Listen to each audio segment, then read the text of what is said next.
Wait, he's crying. She's so pretty. Wait, it was Elysia the whole time. Hey everyone, and welcome back to another episode, and probably like the final episode of chapter 31. I don't know how long this will be going on much further, but I would say we don't talk much this time. We are just heading right back in. So in the last part, we tried to recreate Elysia through like maze memories, right? And we needed Aiden's help, so all of the flame chasers are literally already deleted. Most of them sacrificed themselves for the greater good so that we can reach this part where we are now. I am very excited, but also like sad. I literally say this in like every part of these now because I don't really want it to end because I know that everyone's gone now. So their data is like kind of gone as well. But anyways, we will see. I feel like we have a lot of stuff to do because finally we can recreate Elysia. So I would say without further ado, we are heading right in. Let's go. I'm very nervous about this. But yeah, here we are. Let us begin. Let us begin and see if we can bring back Elysia. I don't know where exactly we ended. Oh. Ooh. Wait, have we seen this? Goodbye, Eden. To be honest, I don't know if I said this in like one of the previous parts or like in the last part, but I didn't really expect Eden to be like the last man standing in all of this, you know, the last woman, the last flame chaser that we are encountering in all of this. So it was quite surprising that she is the key, but we heard, I think, in a prior part that she was supposed to take over the lead when Kevin and Elysia are gone, right? There is fine wine left in the glass, as if awaiting someone to finish singing that song. That is so sad, man. Guys. Let's go and see Elysia. The door was there. A door forged by countless sacrifices. Bro, stop. I don't have tissues, guys. A door born of remembrance. Like, this is crazy. Like, the story writing, although it is still so different to like the Honkai Star Rail flame chase journey in some kind of way, there are like bits and pieces where they share like similarities. It's crazy. The accumulation of everybody's last wish. Oh, man. Finally opened. I'm ready. Elysia, show me everything about that banquet. Oh god, I'm not ready. And everything about you. Man, I feel like I could cry right now. Hi. これからはこの花たちがエリシアとしてみんなのそばにいるわ。 They will keep you company as Elysia from now on. So, is it that with the... I thought the keys were like necessary to get to where the Kevin killer is that's resets or like deletes all of like the realm, but I feel like the keys were like more of like the memory pieces of the last four, right, that were at the banquet, and those memories inherit like Elysia's secret and Elysia's final moments, maybe. 私が離れてもこの4つの水晶の花は永遠に枯れない。みんな笑って。 Is that what she said to them when she gave them the flowers? Oh god. はい、ビルビー。ごめんね。大きな嘘をついて。第13律者という言い方があなたたちにあまり迷惑をかけないといいんだけど。Man, I should have brought tissues. 何せ、私はこんなに特殊な存在 I'm なんだ too もの。 special. 真相を口にし She's たら funny. さらに混乱を招く恐れがあるわ。 Telling the truth will probably stir up bigger chaos. I mean, true, but at the same... I mean, for their time probably, right? But for like me, we have different experiences throughout the current era, right? So 心配しないで、エリシア。さまざまな嘘で君の秘密を隠し、守ってみせるから。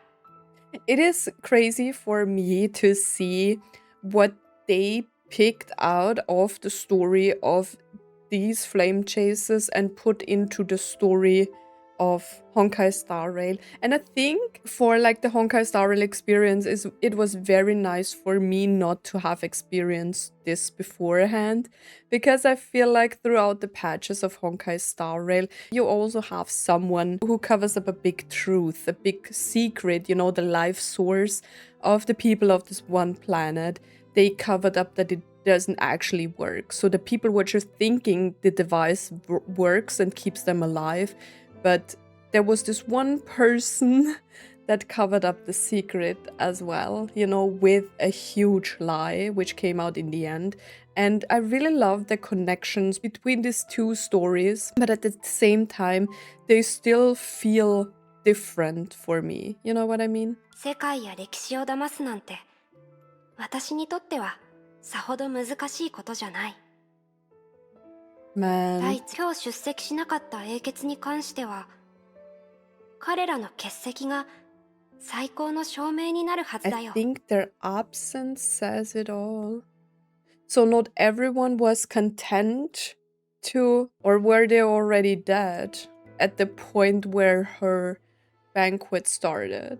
欠席した人たちはエリシアを信じてるから討伐を拒んだ。 Maybe I should just read the story 出席 instead し of た人た asking ちは questions. エリシアを信じてるからパーティーに参加した。 They didn't come because they believe in Elysia and disobeyed the order.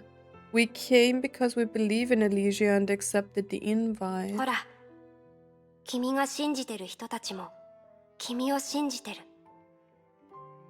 君が愛する人たちも君を愛してるから。 Man, ありがとう。 who would have thought in the beginning that I would get そ so attached to these people? It's crazy. 私、本当に嬉しいわ。でも、メビウスが来なかったのは残念だったわね。彼女には緑色の水晶の花を贈りたかったのに。 So is the reason why not everyone got a flower that they were already dead? 火を追う側から第13律者に関する報告をもらったとき、彼女は一別もせずにそのままシュレッダーにかけてたよ。あのメビウスのことだ。 True. きっととっくに見極めてたけど、君に言われるがままに別れを告げたくなかったから。 Also, わざと欠 Mobius 席 was したんだと still 思う。 alive. I mean, she was supposed to be in a cryopod, right? I think Klein told this before. もちろん他の人に自分の泣き顔を見せたくないって可能性もあるかもしれないけど。そうね。メビウスには乙女なところもあるもの。じゃあ、アポニア。 Oh, so Aponia's was not the yellow one. So Aponia had like the pink one, and then Eden got the orange one, and then we had like blue for Kevin. 指針の書はもう存在しなくなったけど、それはまだあなたの心の奥にある。 It's somewhere deep inside そうよね。 you. 運命の糸はもうあなたの歩みを縛れない。だからたまには檻を出ていろいろ見てみて。私にとっては指針の書以外の場所こそが The deep end is 檻だ the けれど outside. 私はすでに日の元にいる。あなたがここにいるから。 I don't want to cry in the beginning, man. だからあなたの物語を封じられた過去にしたくはない。私は楽園であなたのすべてを明記する。長い時間の中でゆっくりと紐解き、あなたと同じ意志を持つ人のライフ、そして後世でこのページが開かれる日を楽しみにするよ。I mean, guys, what did I expect? I didn't expect to like get this emotional because I feel like in the beginning there was like less connection to each one of these characters for me. I felt like in Honkai Star Rail they did a better job with like connecting me to the characters, but in the end it turns out I'm just as sad as I was with like the other story. わかったわ。私も楽しみだわ。何せ、それは私の物語だから。エデン、今度こそ、本当のお別れよ。ごめんね。ずっと内緒にしてて。私のこと嫌いになった？ I don't think she will. Why would she hate her, right? まさか。エリのことはよく知ってるもの。もしかしたら私がこの世であなたを最も理解している人かもしれないわ。それにさよならはいらない。 Right. We don't need them. あ Because な I'm たはここ dying にいる。 here. そうでしょ。天地と共に永遠に存在する。なら私はどこにいてもどんな姿になってもあなたのために歌うわ。最後の瞬間まで。 And she did, right? ええ、それが私たちの約束だもの。どんなフィナーレを迎えたとしても私たちは一緒に最後まで見届ける。ケビンに対しては実は特に言いたいことはないの。あなたは本物のヒーロー。その名に恥じない13英傑の首領よ。もし人類を支え崩壊のない明日へと導ける人がいるならきっとそれはあなた。 And I'm curious to find out if he can really do it, right? I mean, I know that there is like stuff where like Kevin turns into the villain and stuff like that, but でも最後に一つお願いがあるの。あなたがずっと教えてくれなか the った question 質問 that の you've 答 never え。 been willing to answer. Guys, I'm fighting for my life. We just started this part and I'm already crying. どうしても知りたいの。ケビン、あなたが涙を流したらそれは氷になるの？ I mean, mine don't, but I guess his ones will, right? Of course, he's not talking. あら、聞いてみただけだから本当に泣かないでよ。 Wait, he's もっと男の子らし crying. くして。 Yo, Kevin. Man. でもありがとう。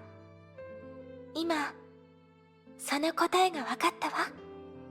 Man, even Kevin is crying. 見て、本当に氷になってる。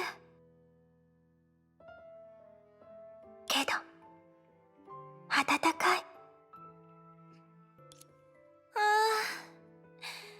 この瞬間がずっと続けばいいのに。 Yo, what a beautiful background. Man. でも永遠に終わらない演目はない。そうでしょ。だから今は完璧なピリオドを打ちましょう。もしみんなが遠い未来で私のような律者に会ったら絶対私に教えてね。そうしたら私すごく嬉しいと思うの。だって今後の人々は私たちと同じように難しい選択をしないで済むってわかるから。私たちがこの世界に残した足跡はいつかの未来で誰かが前に進むための灯火になるってわかるから。 But I still don't understand the reason why she was doing this. Did someone find out that she is a Herrscher? Is that why they called her a traitor? Because some of the flame chasers found out and couldn't accept that? You know, like people like Kalpas, maybe. I don't know. 悲劇は終わりではなく I 希望 hate の this. 始まりなの。Man, I'm having so much like HSR PTSD. 人間だけがそう思えるし、人間だけがその信念を現実にできる。だから教えて。この物語の最後に、私は人になれたのかしら。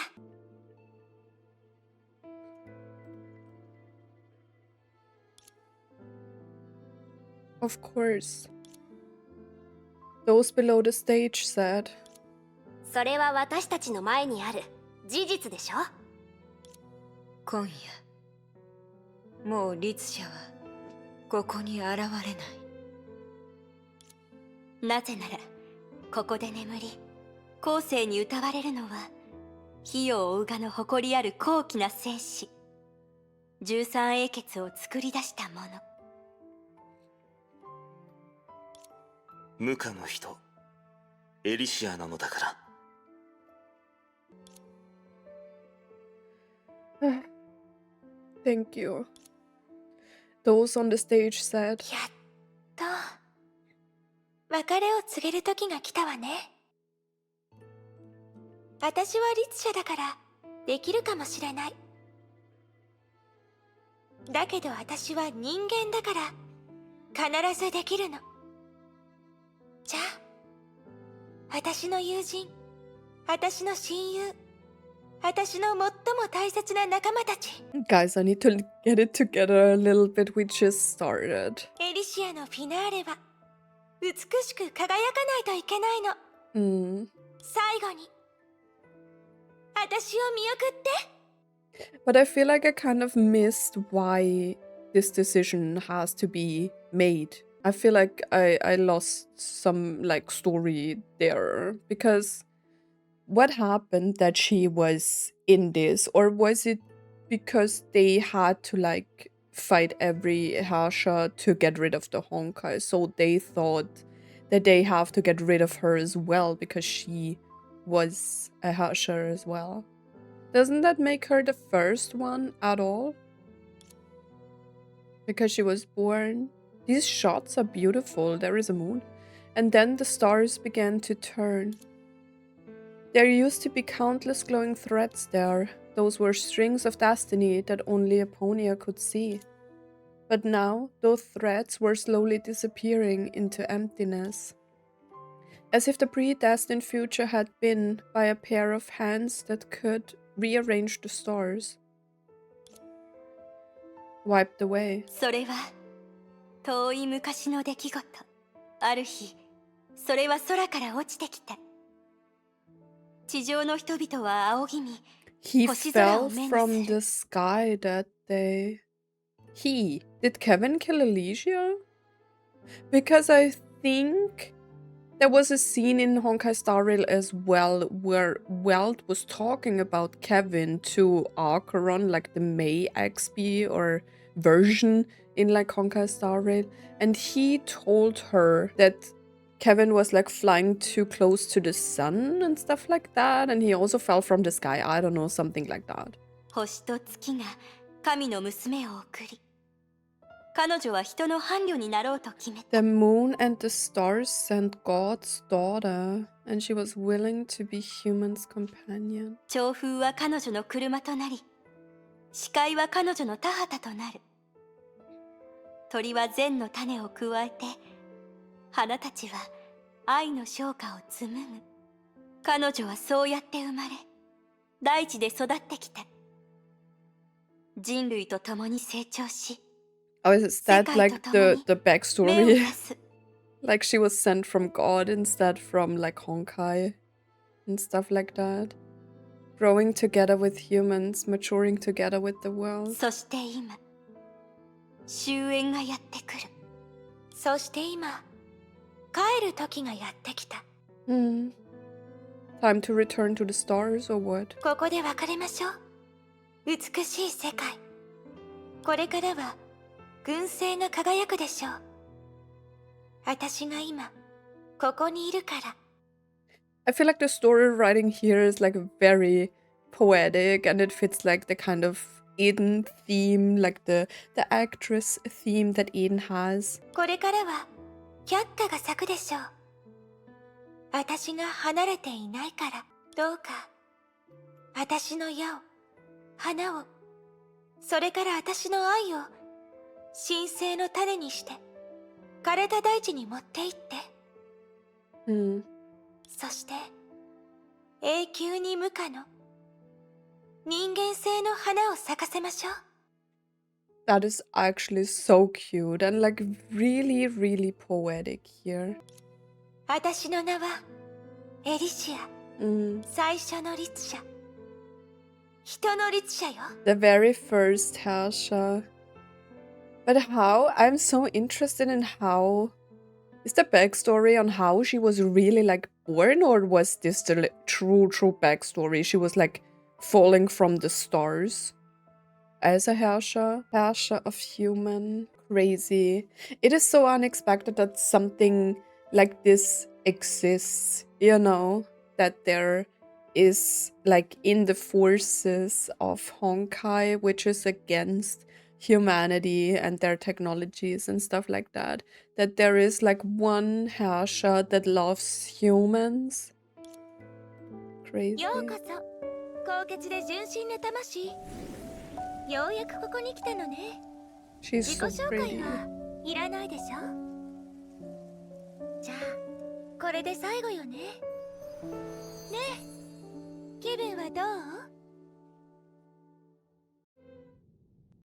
Man. Wait, what's happening? You cuties can set the difficulty yourselves on easy. You can have fun and enjoy on normal and hard things. Wait, we are always on easy? What do you mean? Man, I can't believe that we are seeing here. Okay, we are going back in. Man. At first, the world was at chaos. It was without light and darkness. It was without beginning and end. Only an absolute void remained. In this void, she was born. So, see, that's what I said. I think it was in the previous part or the part before that, where I said how the Herrscher of corruption was born in this like a situation when May faced the will of Honkai, right? This was actually like the backstory of Elysia as well and how she came to be, probably, right? Sound came first. A thought fell into the chaos and made silent ripples, as if calling someone, as if honoring someone. Then light appeared. That light was good, for it divided the chaos, illuminated the darkness, and dispelled the void.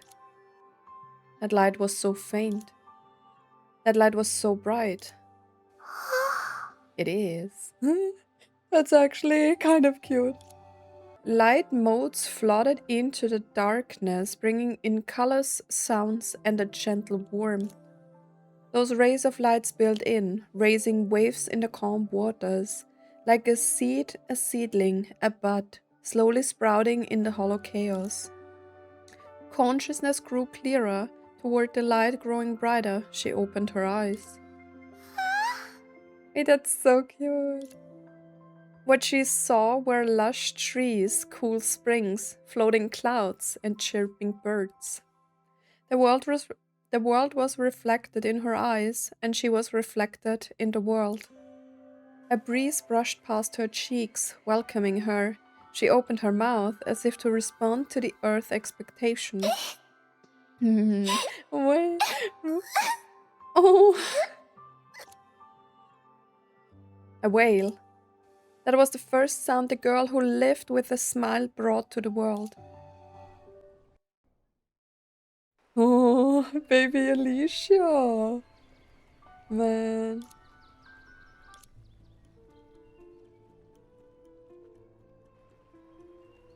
Did it work? もちろん。今あなたは記憶の最も深い場所に来ているの。 You've come to the innermost memory, but it doesn't look different, like, much, right? Elf Elysia. I'm so happy you're alive. 妖精エリは簡単に消えたりしないわ。愛しい人の子を最後の道まで案内するのは私だからね。The last stretch of road. ご覧の通り、このピンク色の常しえの楽園は4つの水晶の花が織りなす The 終点。 recreation あの of 夜の that 再現なの。 night.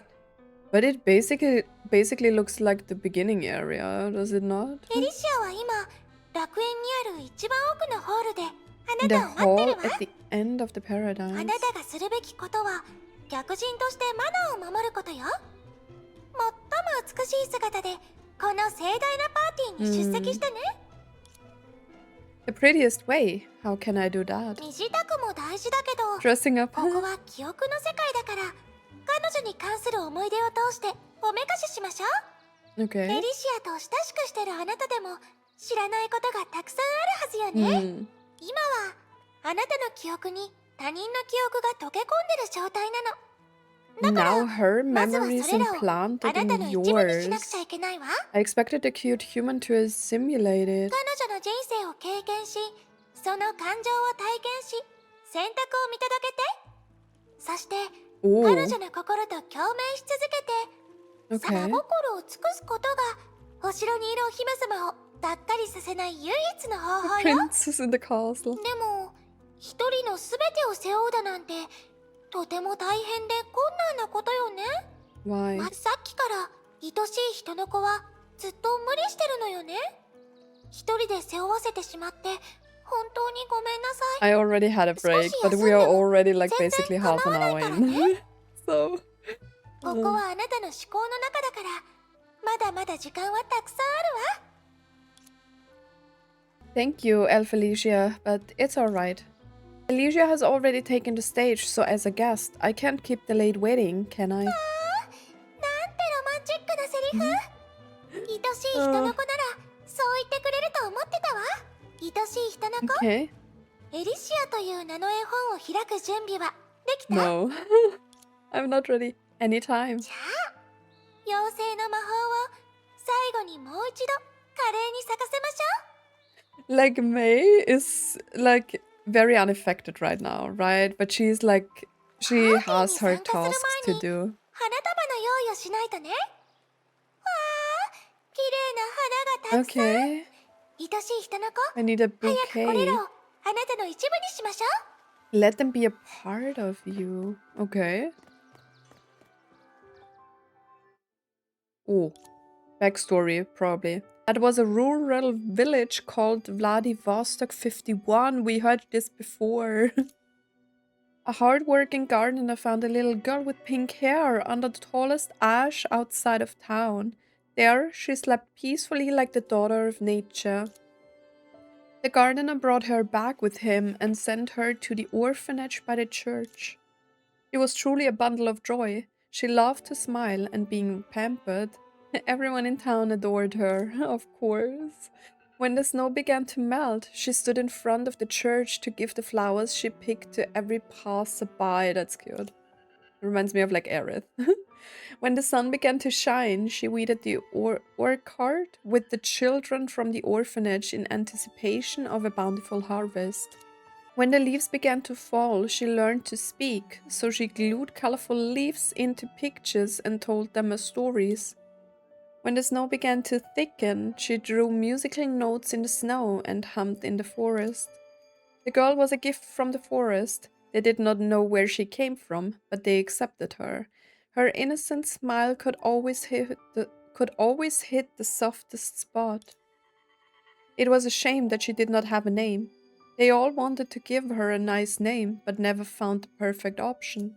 まだ思いついてないの？ 名 Cute. 前がないとすごく不便だよ。 And of course, we are using like the orphanage. Was she in the orphanage that later became the orphanage where Bronny and Seele were? でもこれらの名前は全然可愛くないんだもん。 Yeah. 働きやとテイヤはいい名前だと思うけどな。 Atalasia. Okay, or Tia. やだやだ。 Very 名前はすごく大事だもの。 exotic names. 一番お気に入りの名前にしなきゃ。 I must have a name that I like the most. マリアンたらまたクッキーを食べてる。背が伸びなくなるわよ。見間違いだよ。クッキーなんて食べてない。As days went by, the girl still anticipated her name. Until 1 year later, on the day she was brought into town, the owner of the orphanage gifted her a cake and a picture book.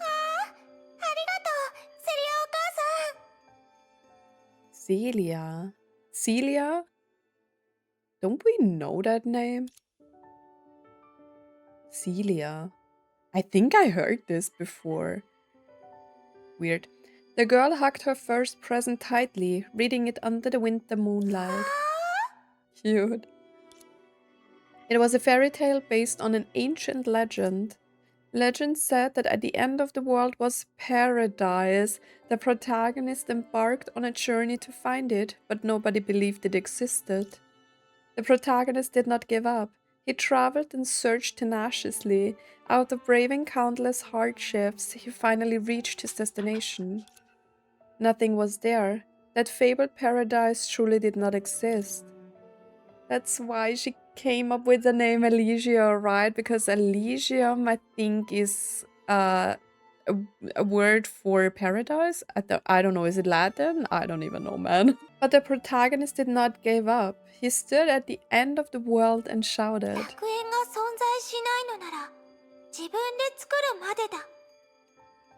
Is that why they call her Pink Jesus? Then he set off on an even more arduous journey.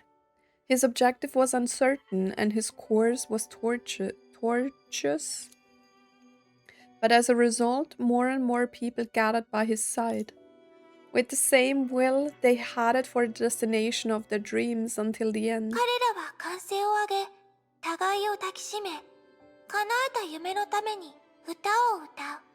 And she created her dream for herself. She found a group, right? I mean, it was kind of a weirdo group, but anyways, she found herself a group and she created a paradise, right? Man.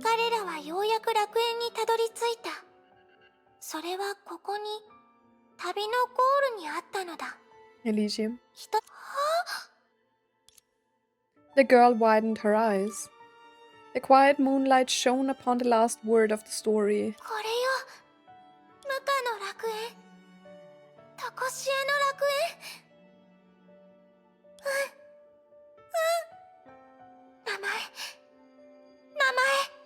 Hmm.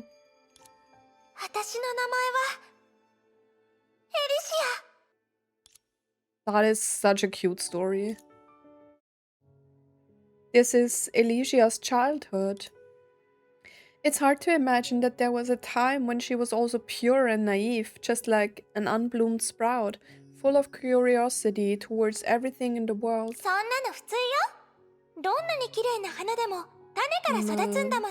That was such a cute story about her name, though. Indeed, but when it comes to Elysia, it's still rather surprising. Her usual self has made too deep of an impression. It's unsettling to see her act so obediently. I feel like you mean something else, true. But she was already a Herrscher then, right? She looks just like any human child, Herrscher of human. This is a concerning name too. Oh, I remember that Vladivostok 51 had once been blockaded by the moth. Is that related?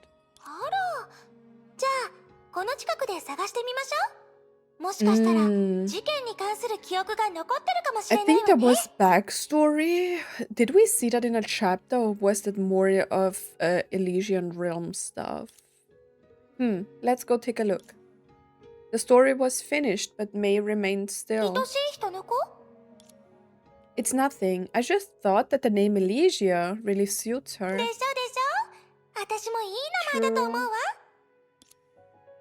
Isn't that name derived from Elysia?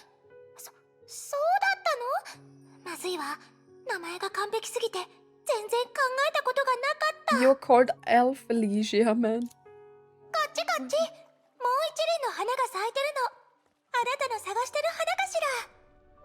There are so many flowers. Can I watch them all? No.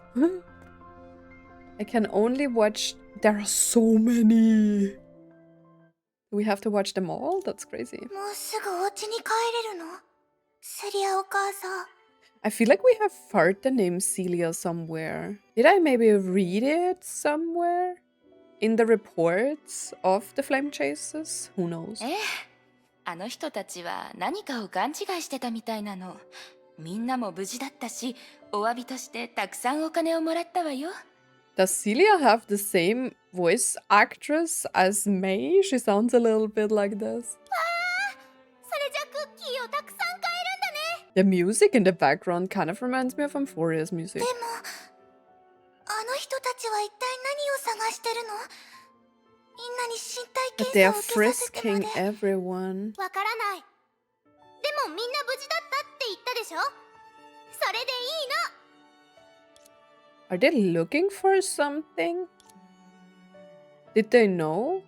After dinner, the girls stayed behind as usual to help the grown-ups clean up. After the owner had said goodnight to every child, the girl pulled at her clothes ど anxiously. うしたのエリシア？私、セリアお母さんに話したいことがあるの。The young girl's nervous tone took the owner aback. She understood Elysia as she did every child in here.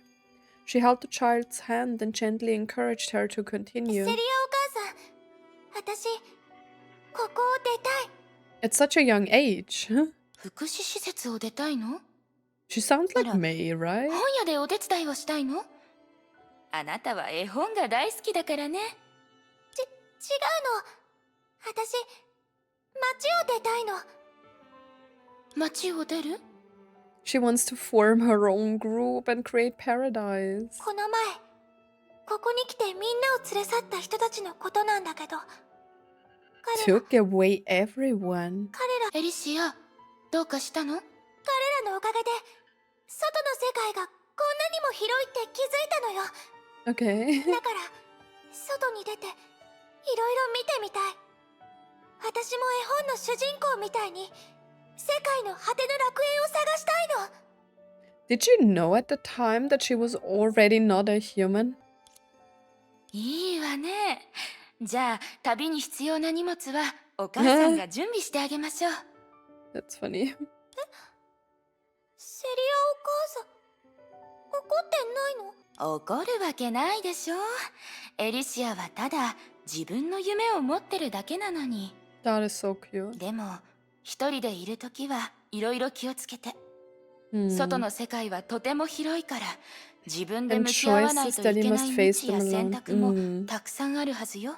どうすれば正しいかなんて悩まなくていいの。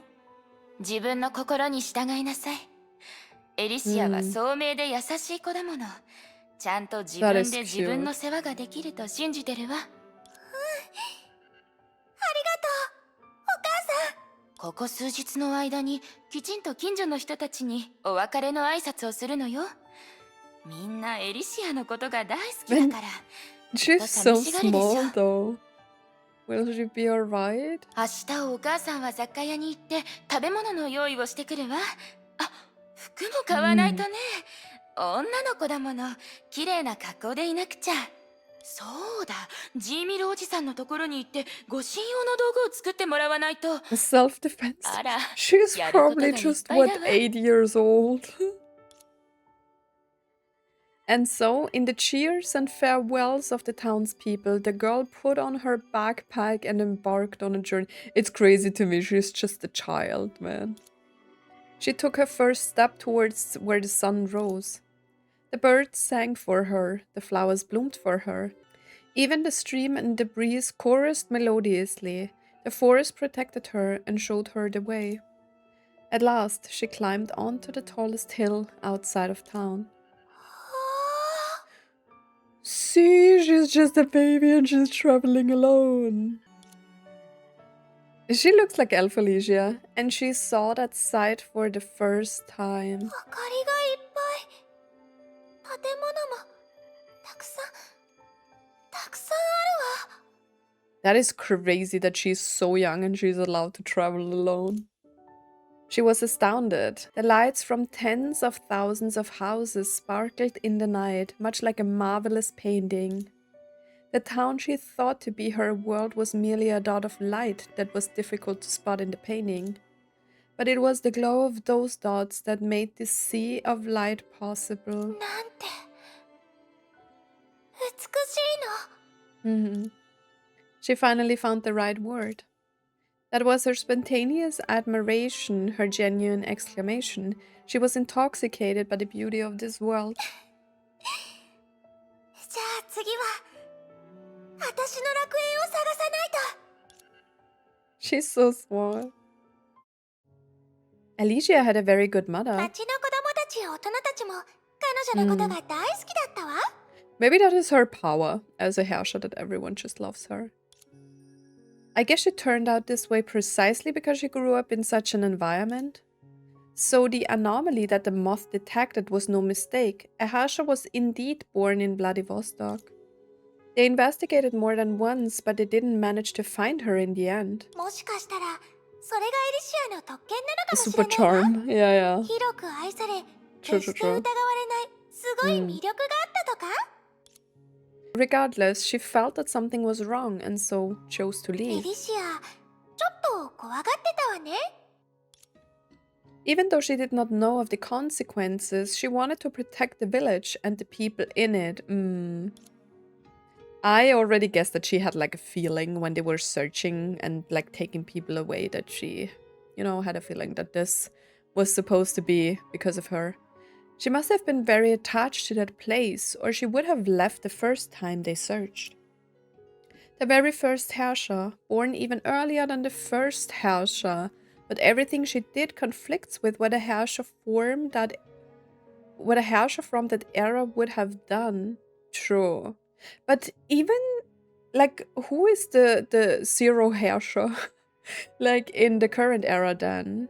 Is there even one? Is there always one? How does this work? What exactly was her power? Why did Honkai create such a special Herrscher? It seems like anything that concerns Elysia is painted in a hazy, romantic manner, as if it's a fairy tale. まるではいらないわ。私の人生はおとぎ話そのものだもの。 Man, my life is not. Your life? Aren't you some fairy from La La Land? もうこういう時は細かいことを気にしないの。 Elysia. どうしたの？私のことをじっと見つめて。 私 Bro. に惚れ直した？ No, it's nothing. 前に進みましょう。 I'm curious, how are Elysia's childhood memories retained? She hasn't met any of the flame chasers yet, right? 焦らないで、愛しい人の子。記憶の旅はとても長いから、その疑問は後々解消されるわ。 Interesting, I didn't even think about this. You're right. A person's life is unimaginably long. これからの彼女は I 世 mean, it 界を旅 depends. するから、長い長い思い出が見られるはず。ここにある花も鮮やかに咲いてるわよ。 Bloomed so gracefully. The girl embarked on a journey without destination. In the following years, she traveled past cities, mountains, villages, the wilds. She experienced many things and encountered many people. She once listened to a choir sing in a ruined church. Oh, that reminds me of the scene with like Otto. お嬢さん、お腹が空いてるのかね。 Oh. さあ、これらのパンを全部持っていくとよい。じゃあ、おじいさんはこれはおじいさんのパンよね。わしはついでよい。お嬢さんはまだ小さいし、たくさん食べ I'll んとな。 wait for the わしは next 平気じゃ。ここはすべての人を受け入れ、助けてくれる場所じゃから。Okay. I mean, such a place doesn't exist in this world anymore, right? She once shivered in a cave by a close station. Interesting. どうしてずっとついてくるの？え？だってリンゴを渡したらみかんをくれるって言ったのに。 Okay. そんなの嘘よ。そもそもみかんなんて持ってない。 That's あ not んたを nice. 騙したの。 Punch her. 教訓として覚えておいて。ここにいる人はこうしないと生きていけないんだから。 That's what you get for being kind, guys. ほつ持ってるから、あなたにもあげる。 She's cute. 一人一つね。 She's pure kindness. ほんと、 Mm. ありがとう。 Yeah. She was once moved by the heavenly singing in the resplendent opera house. あなたもこのミュージカルを見るためにわざわざ他の場所から来たんでしょ？すごかったし、美しかった。もっとこういうのが聞きたいわ。 I like seeing 初 this. 感激だったんだね。なら、レコードって Vinyl 知ってる？ record. 私のコレクションを見せてあげるよ。 Cute. She once sobbed in a rainy alley at night with the city under dark clouds. ね、大丈夫？あの仮面をかぶった人が現れて、悪人から奪ったお金を僕たちのような帰る場所がない子供に分けてくれるようになってから。 That masked man appeared, took justice in his own and gave money to the homeless children like us. 彼のいない間に僕たちを狙ってお金を奪う人たちが来るようになったんだ。 That is crazy. I really hate people. どうしてそんなことに？相手は善意でやってるのに。Man. She once eyed children of her age through the fence of a lush green campus. お嬢さん、ここの生徒になりたいのかね？賢そうなお Cute. 嬢さんだからきっと受かるよ。 She has been to so many places, man. 私もなれるの？もちろん。せっかくの開放日だ。ばあやが学校を案内してあげよう。 To be honest, she didn't really encounter too much beauty, right? There is always like darker sides to the beauty in the world, right? She once witnessed a harrowing ritual behind a crowd in a secluded village. どうしてあの人を柱に縛って傷つけるの？ Tied to the stake, is that a witch trial? 言った言った。ここのことに口を出すな。あいつらみたいに気が狂うことになるかもしれないぞ。それに一晩だけ泊まるんだろう。さっさと荷物をまとめて出て行け。この場所はもうダメ Is だ。 willingly tied お up? 前が見たあの男は Village is that? 自ら縛られてるんだ。そんなのありえないわ。 That is crazy. What? Like the world is crazy, man. She once stopped in a bustling street of a faraway eastern city. どうした？お嬢さんも憲法を学びたいのか？でもうちは男ばかりでいい環境とは言えないな。興味があるなら近くに別の女師範がいて槍と弓を教えてくれるぞ。どうだ？やってみるか？ Oh, spear fighting and archery. Okay, okay. Are these villages? I was just thinking about what if this is like, didn't... Okay, thoughts. Like the stake thing. Wasn't there some weird story with like Kalpas? Is she experiencing like their villages before they are becoming flame chasers? And is that maybe... But I feel like Fuhua's father had a dojo, maybe? I'm not too sure anymore. 弓？ But maybe they do some like self-defense. She once sat by a shabby stage in a slum where the sun was down. あの魔術師は嘘つきだって聞いたよ。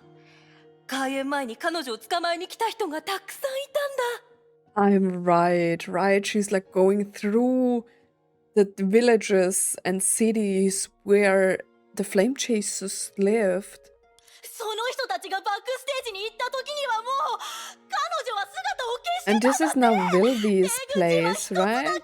Sundown Alley, Valley, whatever. おや、すごそうな人だ。彼女は一体何者なの？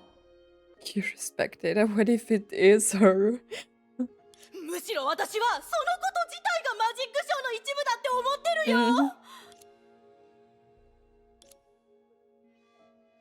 She once witnessed people part and gather in every way in a mountain. やだ来るな俺が悪かったもう二度としないから落ち着いて。私は殺し屋なんかじゃないわ。I'm not a killer. 俺を試さないでくれピンク髪の女お前だって分かってる A pink-haired 俺が悪かったもう woman. 許してくれ What? 一体どんな悪いことをしたらそんな風に怖がるの？ Pink-haired woman. Why is he afraid? Was that supposed to be a pony or stuff? What? I'm confused. She once memorized earthly joys and sorrows at the center of the world. 本当に彼女の助手になるのか？実験室に入った人はみんな消えたって言うし、生徒たちはみんな手術台送りになったんじゃないかって噂だが。So she started working for Mobius? あそこの報酬はかなりいいからね。That is May, right? それに、あんなすごい博士と一緒に勉強したら、きっと私も何かを得られるはず。もっと頑張らないと。あなた。そして、私たちの子供のために。Okay, those are different peoples, but I feel like that's May's voice. はあ、なんてロマンチックな約束。I was confused because of the baby stuff. The young girl had walked the earth. She's still small. Every contact she made shaped her soul. She had felt kindness from strangers that warmed, helped, and encouraged her. She had also felt unaccountable malice that deceived, used, and betrayed her. True. Like day and night, good and evil divided her journey to two, one side being light and the other being shadow. She could not yet understand why such contradictory things could coexist in the human heart. But she believed that the sparkling lights she saw were real. 結局、地球は丸かったのね。そもそも、世界の果てなんてものはなかった。There is no end. 絵本に書いてある通り、楽園はやっぱり存在しないのね。So she has to create one herself. それなら、楽園が存在しないなら、私が作るまでよ。What an amazing story, man. すごく綺麗な楽園にしなくちゃね。そして、私の名前をつけるの。Elysium everlasting, right? 不思議だわ。エリシアが出会った人たちはみんな彼女と何かしらの関わりがあるみたいね。That's because only these memories were saved. Her real experiences cannot be described with mere words. Elysia has traveled the world, recorded and understood the world with her own two eyes. She had all sorts of encounters and met with all sorts of people. Among them, there was kindness and malignity. Do you say it like that? I don't know. They flutter in the world like snowflakes and brush against her. Her knowledge of the world deepened with every meeting. 最後に、彼女はまたすべての始まりに戻ったわね。世界を周遊するだなんて、一人の律者として考えると、彼女はとても大胆だわ。But I guess no one found her. At least while she was traveling. でも、彼女は本当に自分の正体を知らないの？フェアリーランドから来たこの妖 She 精 really didn't know her identity. Like, how would she know? I mean, maybe she felt it somehow? I don't know. Perhaps she was also searching for the answer to that question. She meant to find someone similar in her long journey, or maybe a place that could answer her questions, or maybe comrades who could accompany her along the way. 絵本に書いてあったお話みたいに？ She was a curious child. Whether it was in the past or present, she always acted as this type of character. True. She searched for and acted on what she wanted. She showed her true self to the world. A place that can hold her true self is the paradise that she has been looking for. じゃあ、最後まで見つからなかったってことよね。エリシアは孤独だったのね。No, she should have found it. That's why she appeared in the place after. この花、嫌な気配 A がするわ rather ね。ominous scent. I think I know who this memory is related to. Someone who cooks? Who is it? ここが火を追うがの格納庫なの？ Oh. なんだ、想像したのと違うのか？なんだと思ってた。 We have エ seen ン this ジン上に並ん before. だ巨大な石板 Wasn't と this か。 like in the Elysian room? 高さが数回分もある人型兵器とかが置いてあるのかと思ってたわ。ちょっとがっかりしたわね。漫画の読みすぎだろう。うんいくら秘密組織といっても人間が作ったものだ。 Sure. 火を追うがの本質は今まで歴史上にあった軍産複合体と大して違わない。ただ対抗する敵が人ではない生き物になっただけだ。あの時オストク51を調査しに来た組織を覚えてるか？ That's the moth あれが predecessor. 火を追うがの前身だ。しかし、驚いたな。まさか数年後にあの時に出会った娘と再会するとは。成長が早すぎて Oh, 一 so 瞬 he わからな was かったぞ。 there. 女の子 Interesting. の成長は早いからね。 Eh, もしかして私が審査をクリアしたのってあなたが裏で不正をしたとかじゃない I でしょうね。 passed the examination. まさか試験官として俺は融通が利かないことで有名なんだぞ。自信を持て。お前には実力がある。その上、崩壊エネルギー耐性も極めて高い。まさに火を追うがにとって必要な人材だ。 So they were taking away like children with Honkai adaptability. 本当はお前のような若い娘を戦場に送りたくなかったんだが、俺には娘がいてな。彼女を Yes, この that 全 didn't てから work 遠ざけ out ることが because Griseo was 俺の fighting as 最大の願 well. いなんだ。 I mean, Arto is long dead. いいの、私が決めたことだから。娘といえばいつになったら会わせてくれるの？お母さんになったら素敵ね。その言葉に Wait, 含みがある気がするのはなぜだろうな。 like Arto and his wife, were they the ones talking like on this like bridge background stuff where I thought this was May? グレーシュは今母親の執務室にいるんだ。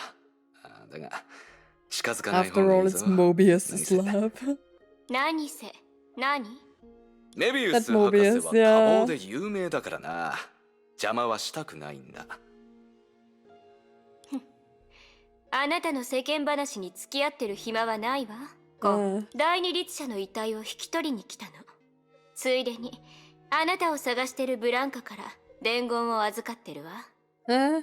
グレーシュが Is that 馬に乗りたがってると the か、な name んとか。 of Griseo's mother? ところで、ここにいるのは誰なの？新入り？月に行 Someone く who's 方？ going to the moon. いや、地上に残る方だ。じゃ、俺はお姫様のところに行くから、メビウス博士、新入りの案内をよろしく。 Oh, interesting. ちょっと待ちなさいよ。ねえ。あの男、本当に嫌なやつね。厄介事を他人に押し付けて。まあいいわ。あなた、名前は？はじめまして。私はエリシア。少し前に火を追うがに加わったんだけど、会えて嬉しいわ。 But how did she end up at the moth's place? She came back to the village, the elf said, right?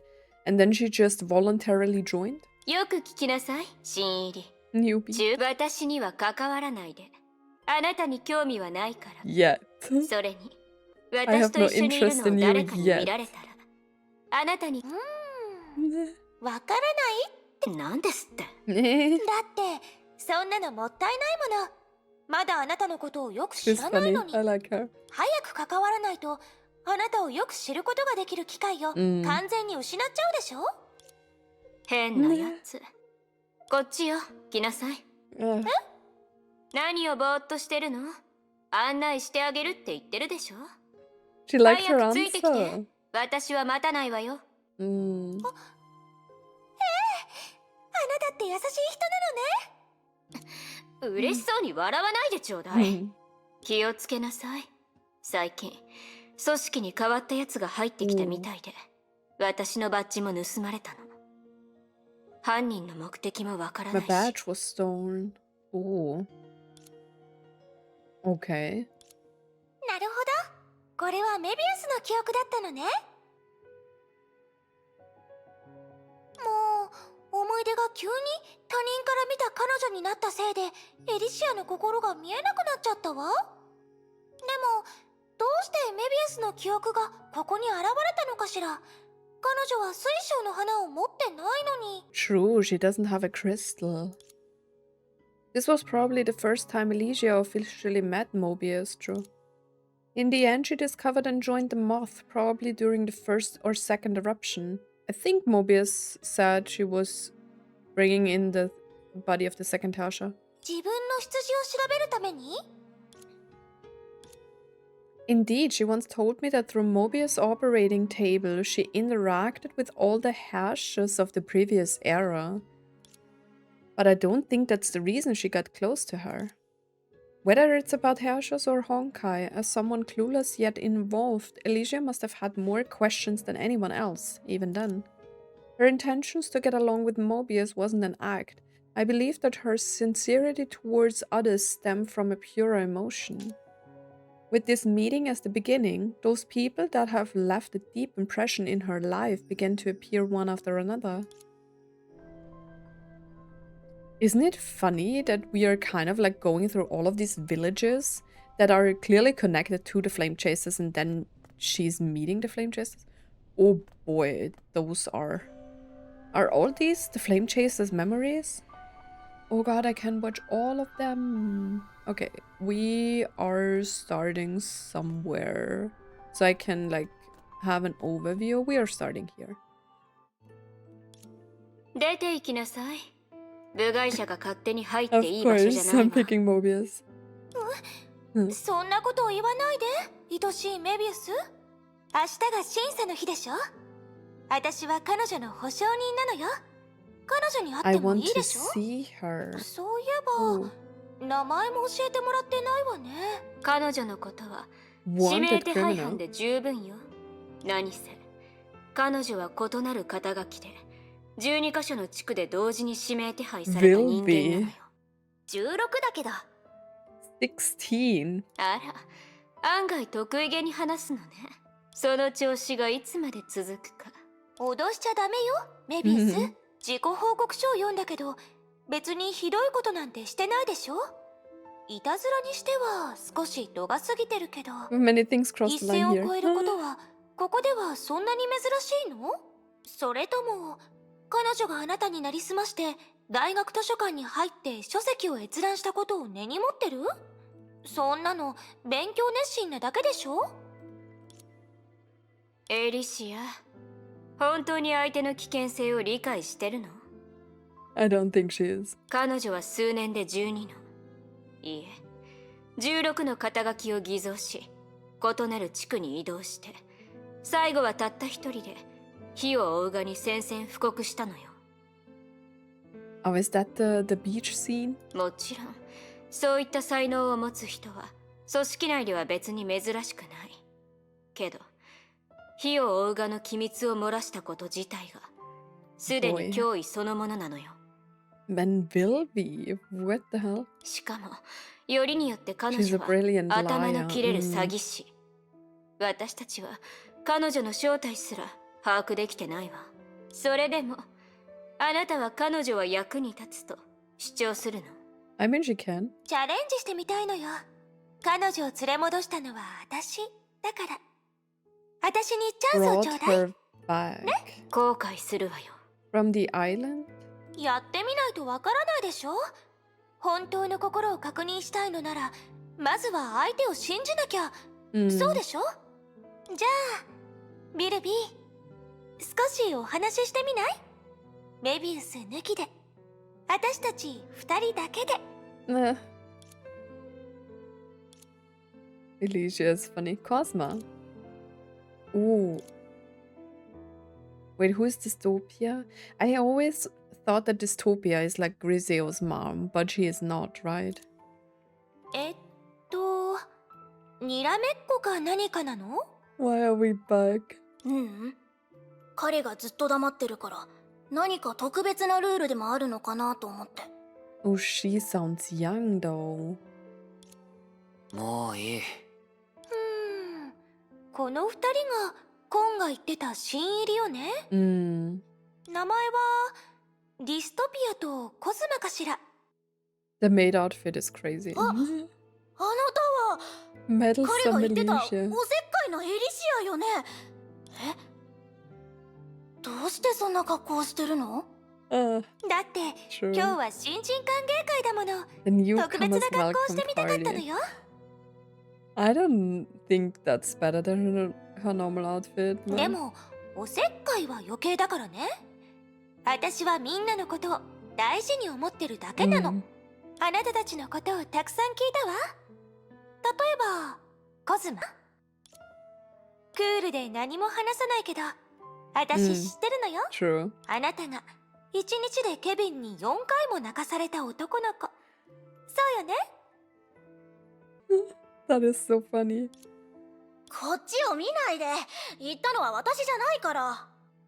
ケ Mhm. ビンが教えてくれたわ。実はあの Kevin 日 told 彼 me. も初めて指導者として新人教育を担当したの。泣いたのはあなただけど本当は彼もすごく焦ってたのよ。 I still can't believe that Kevin cried at the end. あなたたちの見えないところで慌てたり地団打を踏んだりしてて話題になってたわ。ケビンをこれほど思い悩ませる女の子は誰だって。メイには内緒でね。あなたったら本当に素晴らしいわ。メイ以外にケビンの心にあんな重い痕跡を残せた人なんて Wait, 初 what め did て he 見たわ even よ。 do though? すごい。もう舞台の人気者になっ Is て it るじゃ just ない。 because he cried or 同 what? 期としてちょっと羨ましいわ。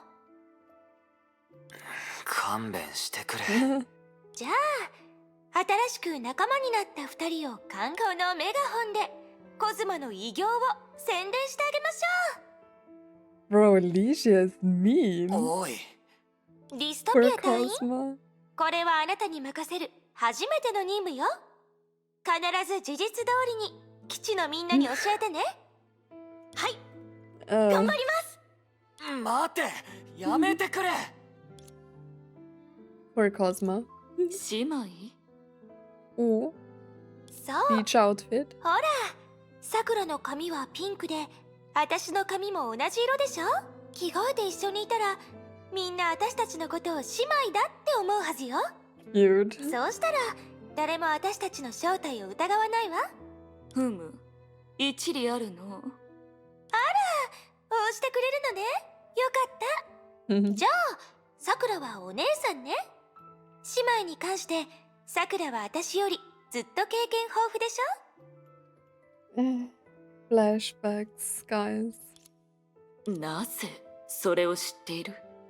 わらわのペンダントをこっそり見たのか。 Did you peek at my pendant? 違うわ。ちらっと見えただけなの。飛行機が離陸するときにペンダントを開けたでしょ。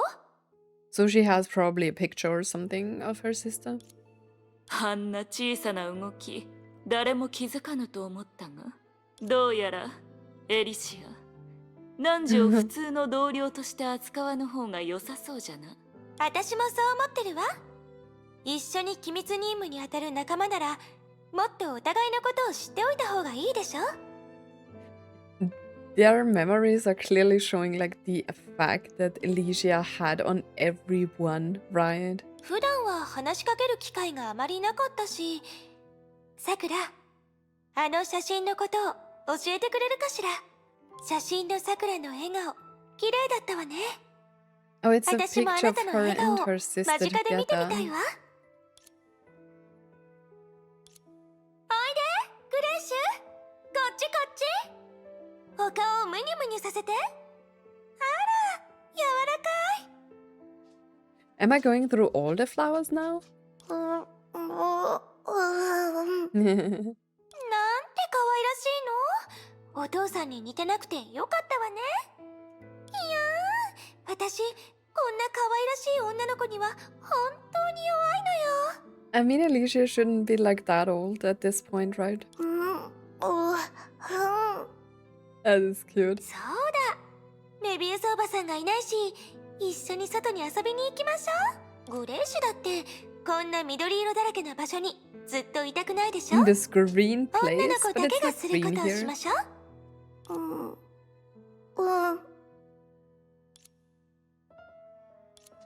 適当に何かお話ししましょう。アポに。I think we're going through all of them. I just had to click one, right? エリシアさん、 Because this feels too long for just one memory. 遠慮しないで。私のことはエリって呼んで。あなたは私のことが怖い。怖い？まさか私があなたの美貌に嫉妬して遠ざけるとでも思ってるの？そんなことしないわよ。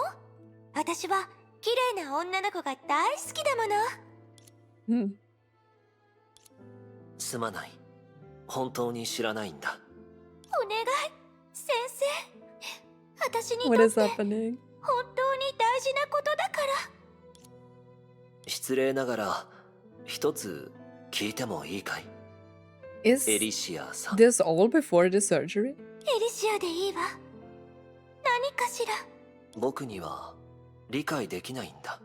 How is Kevin's weakness related to your illness? 君の病に何の関係があるのだろ Why うか。 does she have such a dramatic tone, though? 先生は知らないのね。 What's happening? これは女の子の悩みという病なのよ。Man, she's such a drama queen. あなたに会うのって大変ね。彼らがどれほどの見張りを置いてるかわかる？まるで監獄みたいよ。 It's like a prison 逃げて here. みた方がいいんじゃないかしら。難しくはないが Oh. 意味がない。あなた、センゴって言うんでしょ？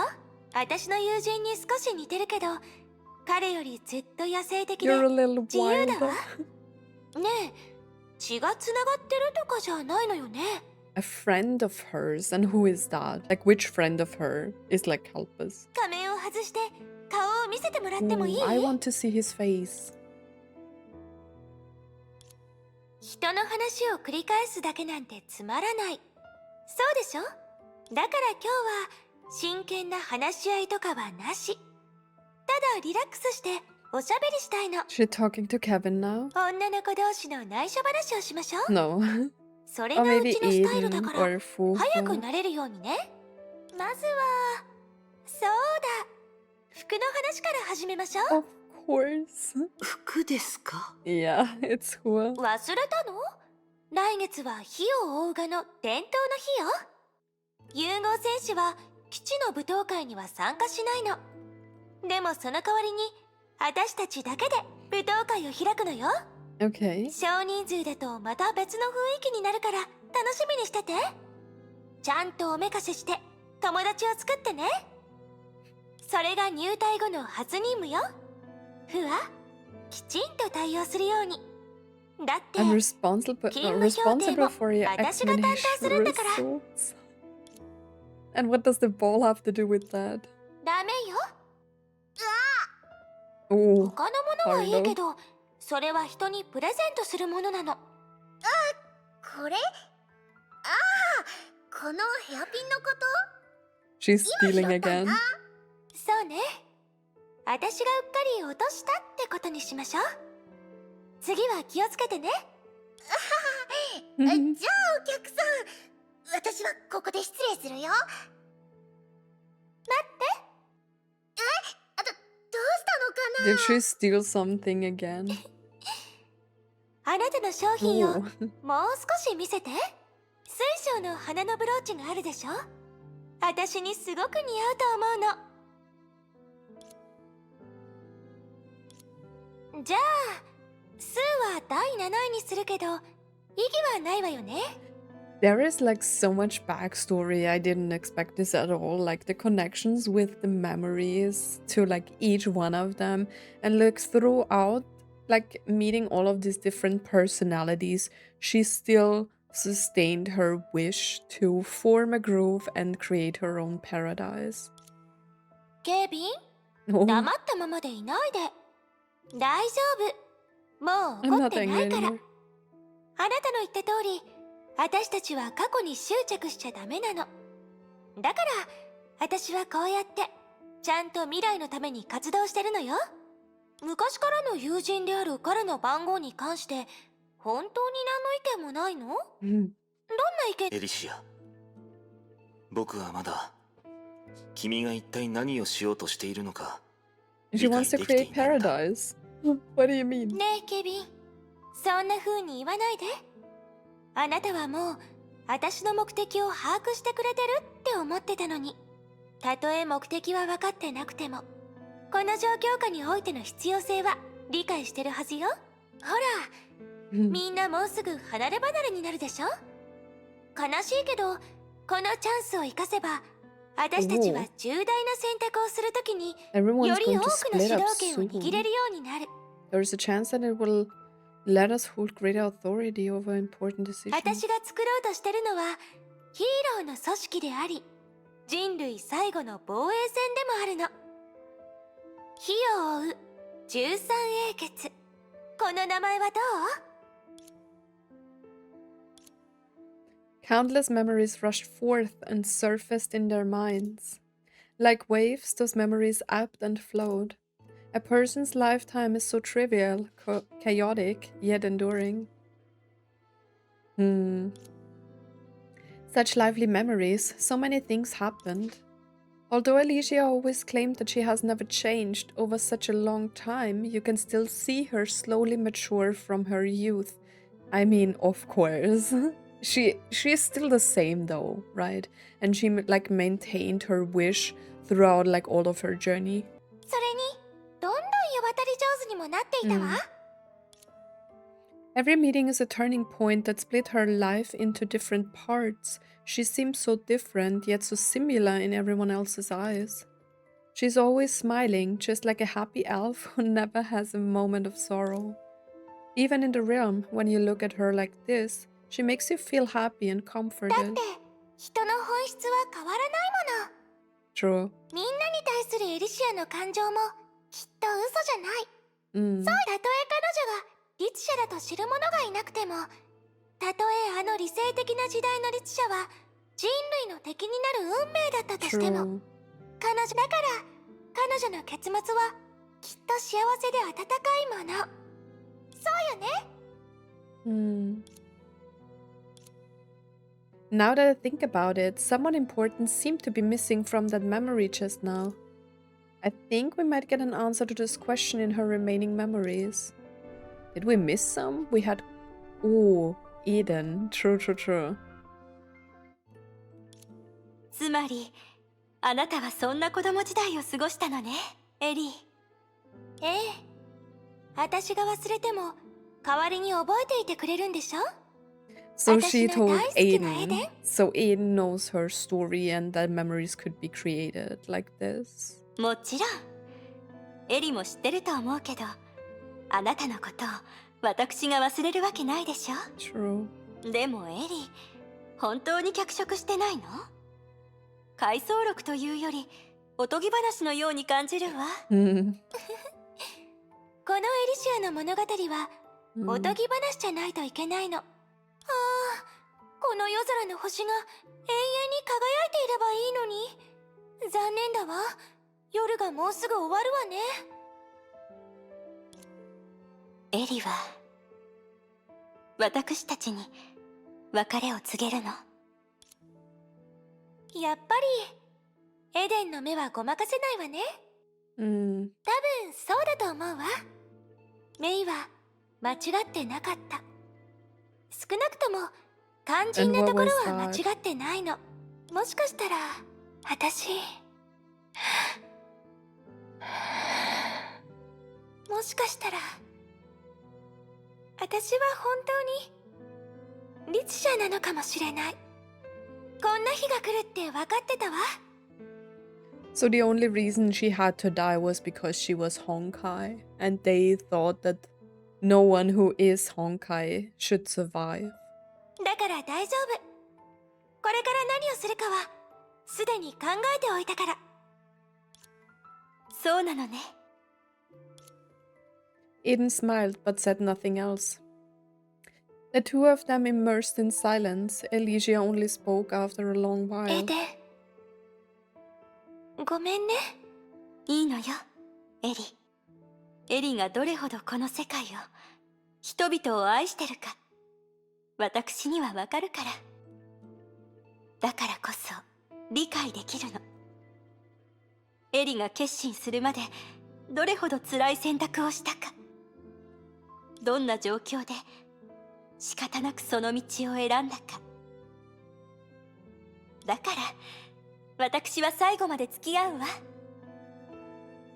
真相は私にとってさほど重要じゃないの。エリが望んでるタイミングで明らかにすればいいと思うわ。I didn't know that Elysia and like Eden were like this close as friends, you know. ありがとう、エデン。But it's like nice for Elysia that she doesn't have to like deal with everything alone, right? ただ、私はちょっと怖いの。私の口から怖いだなんておかしいわよね。True. でも、本当に不安なの。もし、エリシアの存在自体が嘘だったら、私たちが共に経験したこと、あの美しい思い出、約束、誓いたちは、全部消えてなくなるの？そんなことないわ、エリ。その特殊さはあなたの光を消すどころか、むしろあなたが無垢だからより美しくなるの。True. あなたが何を隠してても私はこう信じてる。あなたは私の親友エリシア。世界の美しさを愛し守る人だって。それで十分だと思わない？ええ、十分よ、エデン。それで十分な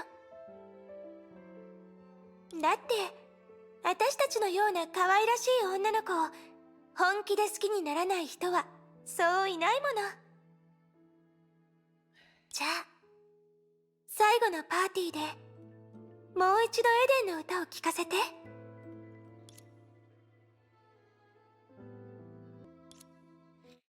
The memories drifted away. The next thing May knew was the flower had become an invitation that drifted into her hand. 最後に彼女は答えを知った。 Oh no, the elf is disappearing. でもそれは悲しい答えだった。 So in the end, she had to sacrifice herself, or maybe even got killed by her companions, right? Or did she fight the final Herrscher as well? I don't know what exactly happened, but I hope they will tell me. Elf Elysia, you... あら、気づかれちゃったわね。私少し透明になってる I'm でしょ。 becoming a little translucent, man. もともとここにいる私は記憶の媒介。英傑たちのエリシアに対する思いを凝縮したものでしょ。So now she's disappearing because the memories are disappearing? 今、その思いはあなたの感情の一部になりつつあるの。Does that mean the Elysian realm lives on throughout May's memories? だから私も少しずつあなたの一部になる。She smiled. あまり気にしないで。私は消えないわ。だって私は私になるんだもの。みんなの心に刻まれた私も、あなたが必死に探し出そうとしてる私も紛れもなく私でしょ。だから悲しまないで、振り向かないで。ちゃんと私の物語を最後まで読んでね。 Okay. 安心して。完全に消えるまで私は一緒にいるわ。愛しい人の子は寂しがり屋だってずっと前から知ってるもの。 Just like you, right? 否定できないわね。とにかく今は急いで封筒を開けましょう。これからエリシアは己の結末、あの最後のパーティーに向かうんだから。ほら、あなたのことも招待してるわよ。 Is this the end? I'm not ready. Man. There are so many flowers though, and I can't really watch them. I would love to see like more. Oh, we are going through. Let's go. その後、私はずっと考えてたの。多分私は本当に律者なんでしょうね。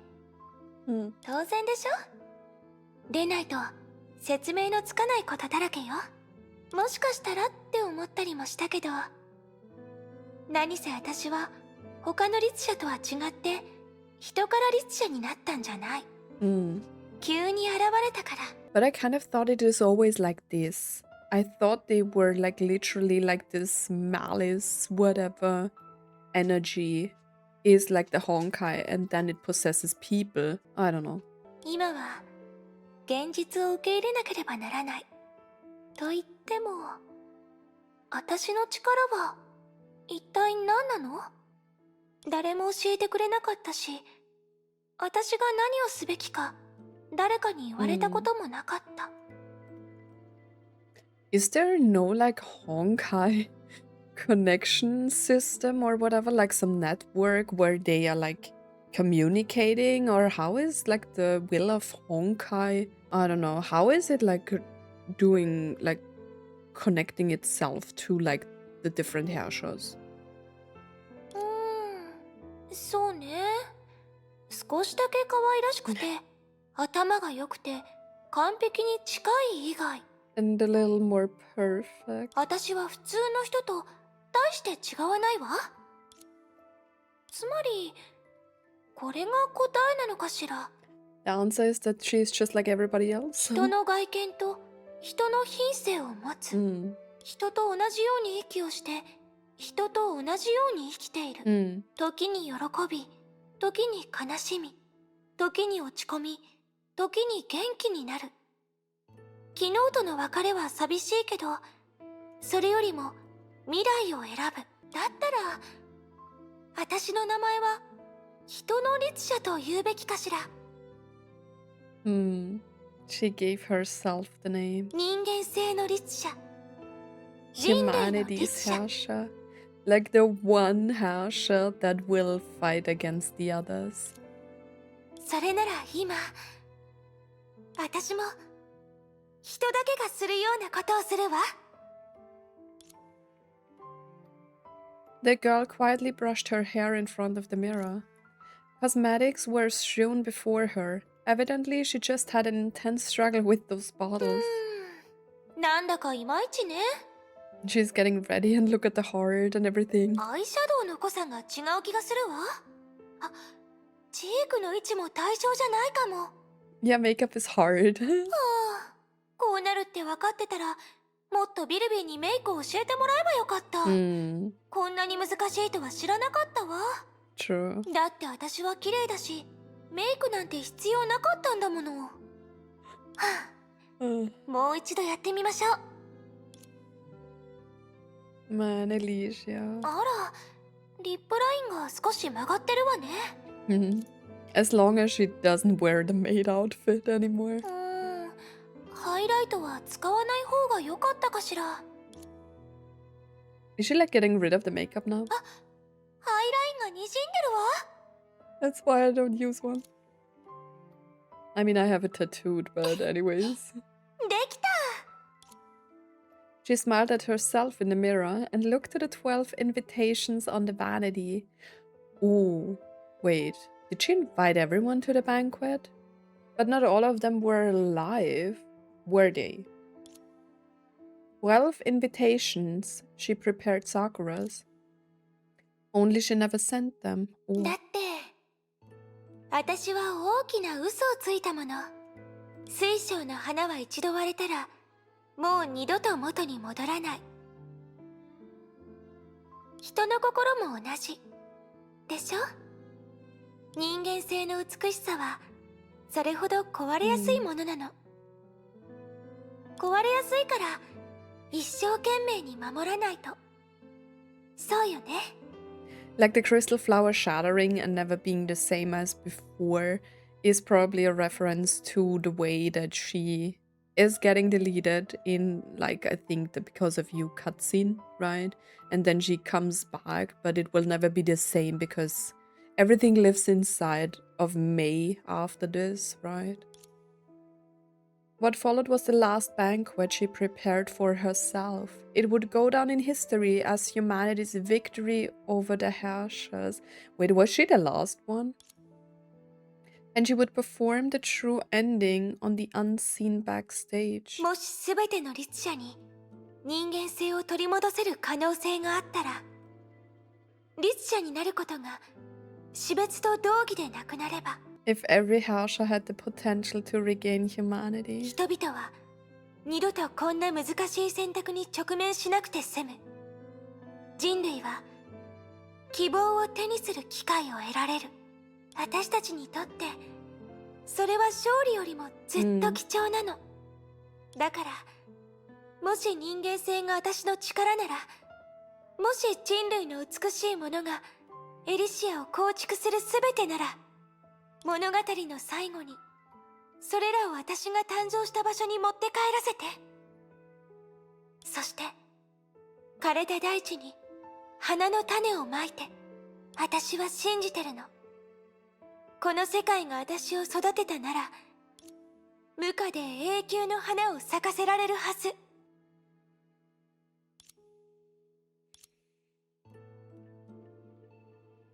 Those unsent invitation letters, those aren't meant for a banquet at all, right? From the beginning, that was a mission, a crusade against the 13th Herrscher. でも、エリシアはそれをパーティーと呼び、飾り付けたのね。 So she really wished for them to 美しく kill 輝 her. きますようにと願ったから。 That is crazy. But in the end, she still never sent those invitation letters.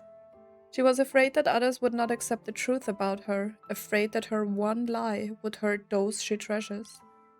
She would rather leave this world with the title of the 13th Herrscher than to see everything she loves turn to nothing. あなたは彼女にがっかりした？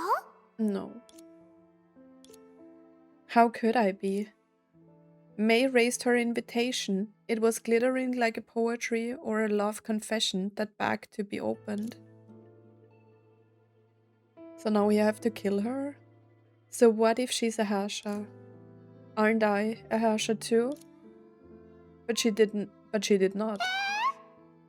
Oh? 何してるの？ What's happening? A wind from the sea gently took the invitation from May. She stood there quietly and watched the invitation flutter into the distance, so she's saying, I will not kill you. 愛しい人の子、どうして？ The 13th Herrscher doesn't exist, right? Since the sender never existed, what purpose does this invitation serve? Even though they did not receive their invitations, but the flame chasers in reality made the same decision I did, no? そういう意味だったのね。びっくりしたわ。そうよね。結局みんな彼女を敵に回したくなかったの。でもそこまでしなくてもいいでしょ。これは一つの記憶に過ぎないわよ。Yes, this is only a part of her memories. So everything in her memories is identical to history. Nothing will change. Naturally, everything will also move towards its destined end. In reality, only 4 flame chasers attended that banquet. I'm afraid those 4 had hidden motives behind their attendance. Elysia didn't think that most of them would be absent as a way to object to the crusade, so only those 4 witnessed her end. わずか？どういう意味なの？ To Elysia, it must have felt a little regretful, after all. To walk towards the end while surrounded by everyone, that would suit her aesthetic more, don't you think? 愛しい人の子、まさか自分の記憶を使って歴史に存在しない記憶を編み出すつもり？完璧なパーティーを作るつもりなの？そんなこと本当にできるのかしら？ I don't know, but it's worth trying, because I promised Vilby that I would do my best to get the best ending for everyone. This is the Flame Chaser's wish, and also my wish. けど、英傑たちの記憶体はもう存在しないのよ。まさか一人であの12人を全部再現するつもり？ Can we even do that? That would definitely be impossible. So now I can only invite the last person in the realm to attend this banquet, which is myself. Since we are in my mind, it's alright for me to use a bit of my memories as embellishments, right? If the past left If the past left marks that can turn into hope in the distant future, then of course we can use the future she created and convert it to hope for the past. What do you think? May looked at Elf Elysia. Elysia? メイ、いつから気づいてたの？ Wait, it was Elysia the whole time. Since you called yourself Elysia instead of the mature me. それって最初からじゃない。The real Elf Elysia probably disappeared along with Eden and became one of the many memories here. After all, your childhood experiences didn't seem like it was told by someone else. In fact, there was an extra layer of fairy tale magic. ちょっとしたレトリックなの。内容は本当よ。私が保証する。Of course, I won't suspect you anymore. What I saw was your ego, and I suppose all that you said along the way were also heartfelt words. Just like those 12 unsent invitations, you were also afraid that I wouldn't accept your true self. Even though you were afraid, you still freely showed me everything about your past. Look at you, disguised as Elf Elysia, following me around anxiously and watching my every reaction. You're nothing like a Herrscher. You're clearly just a normal girl. もう、私の心は全部メイに見透かされてるわね。メイ、私はね、エリシアのほんの一部なの。 An 最も aspect 先 that にメイ you に呼び起 first こされた awoken. ひとひらに過ぎないけど、メイにそう言ってもらえたおかげで、私は安心してあなたの一部になれる。 Man, why is this so emotional? This chapter is crazy. I'm just trying so hard to like keep it together because there is so much I have to read, and if I would like be sobbing like I was actually, I'm fighting really hard, guys, okay? But I have to read a lot and I can't cry and read at the same こ time. こで一旦お別れをして、完全なエリシアを呼び起こしましょう。 I will. Thank you for opening up your heart to me, and thank you for coming along the way here with me, for coming all the way here with me. お礼を言うべきなのは私の方よ。私のすべてを理解しようとしてくれてありがとう、メイ。でも、別れを告げるなら、もっといい言葉があるんじゃない？例えば、ウェイクワードの反対。 妖 The 精の管理者 awakening のス code リ that ーパワー matches ド with と the か。 keeper's closing code. Okay. メイは聡明だから、きっとわかるわよね。 No, I can't think. Yeah, farewell, dearest Elysia. またね。 Don't say that. ここは、また後で、と言うべきかしら。 See you later. She finally set foot on the last step. Once I enter the store, I won't just be a spectator. I'll be stepping into her story as an attendee. Of course, I've long been prepared. Elysia, show me everything about that banquet. And everything about you. Because of you. これが私のすべてよ。 I'm so nervous. 何もかもが終わる前に教えておくべきだと思ったの。メイ、 Oh. Oh. There are only 2 people under the stars. そうなのね。 That is crazy. ええ。でも本音を言うと、これからのことは So she told 私で me. もすごく自信があるってわけじゃないの。美しい女の子は何でもできるってずっとそう主張してきたけど、律者を変えるなん But て to change a やっぱり想 Herrscher? 像できないわ。成功したらこれからの律者はみんな私のような人の律者になるかもしれないし。 I'll succeed, and from now on, every Herrscher will be a Herrscher of human like me. Well, that didn't success to some point. もっとうまくいけば次の瞬間、崩壊はこの世界から完全に消えるかもしれない。 But what is she doing? Is she trying to cleanse the Honkai in some weird kind of way? けど、何も起こらない可能性だってある。それでも、私はやってみたいと思ってるの。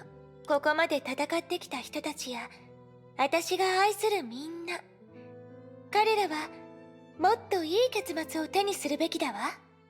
これは私だけができることだし、私がやるべきことなの。Elysia is really such a selfless person, and I think that's like her whole humanity, ego, Herrscher being, that she loves humanity so much and she sacrifices herself for that.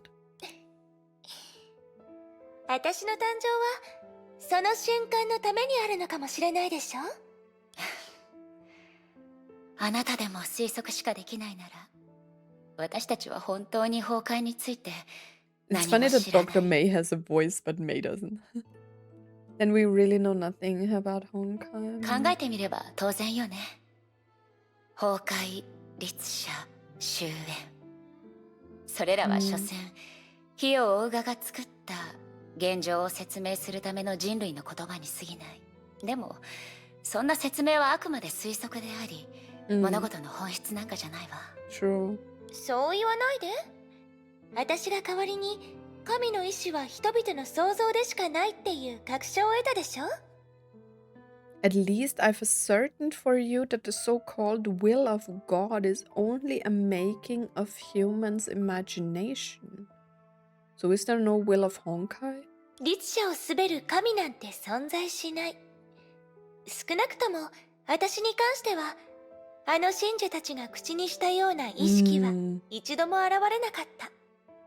So there is no network for Herrschers. 私がなんとなく感じられるのは、一面の混沌だけ。A sense of まるで chaos. 神聖を静かに待つ眉のように。Interesting. それは私にこう訴えてきたの。今まで私たちが経験してきたことは審判でも試練でもなく法要なんだって。でも人類にとってその法要はあまりにも痛かったわね。Interesting description of like what she feels of the Honkai, right? もしかしたら、それは文明が子供時代に別れを告げるために必要な代価なのかもしれないわ。True.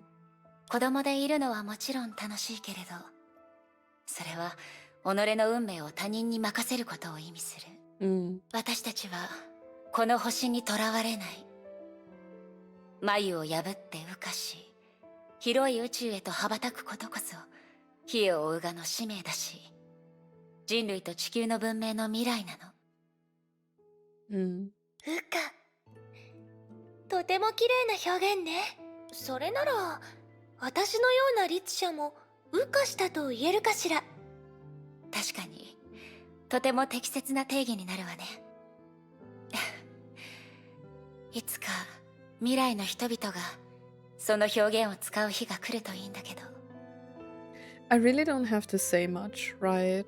I'm just immersing myself in these moments. I think they are very important for like the whole plot, you know. We are getting so many details about Elysia finally. It just took us so many hours to like get to a point where we finally understand the things from the current era, maybe a little bit better, right?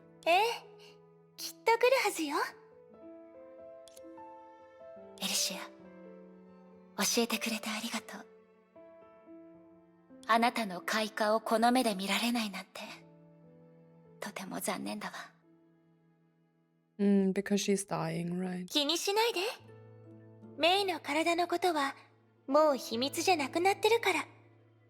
病気を患ってる人を第13律者の討伐作戦に参加させるなんておかしいでしょ。信頼。今の世界はそれを必要としすぎてる。人々は信じられる何かを合理的な言い方を求めてるから。What the humanity in the previous era needed was a victory, right? Hope. So she is a victory for humanity, right? だから、最初の律者、起源の律者を。Oh. Wait. So is Kevin Herrscher finality, right? And Elysia was Herrscher of origin? So in the end, like I know there are the battle suits for like Kiana and Mei and Bronya, right? So Herrscher of origin Mei. Oh, crazy. 美しいおとぎ話に変えましょう。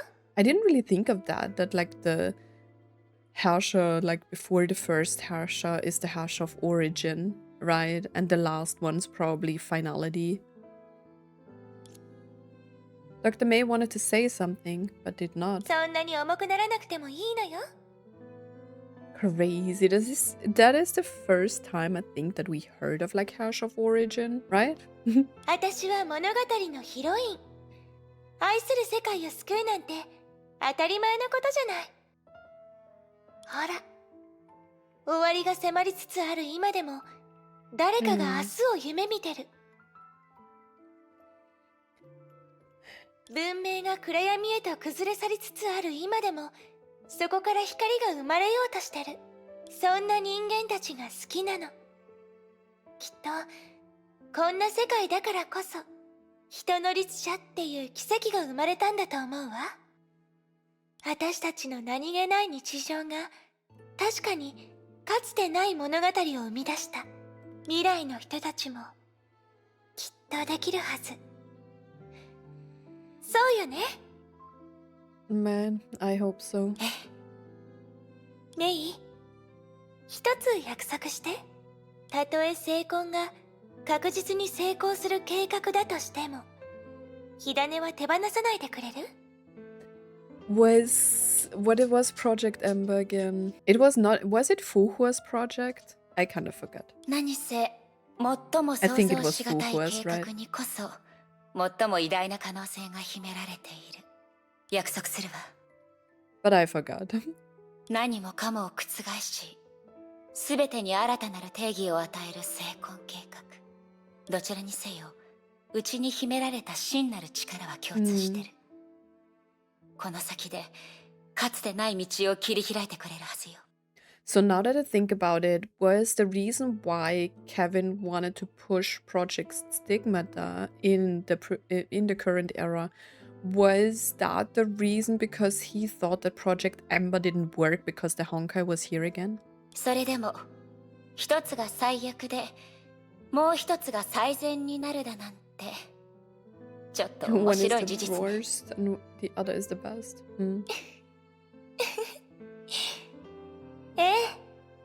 まるで人間自身みたい。Hmm. そう思わない？ True, true.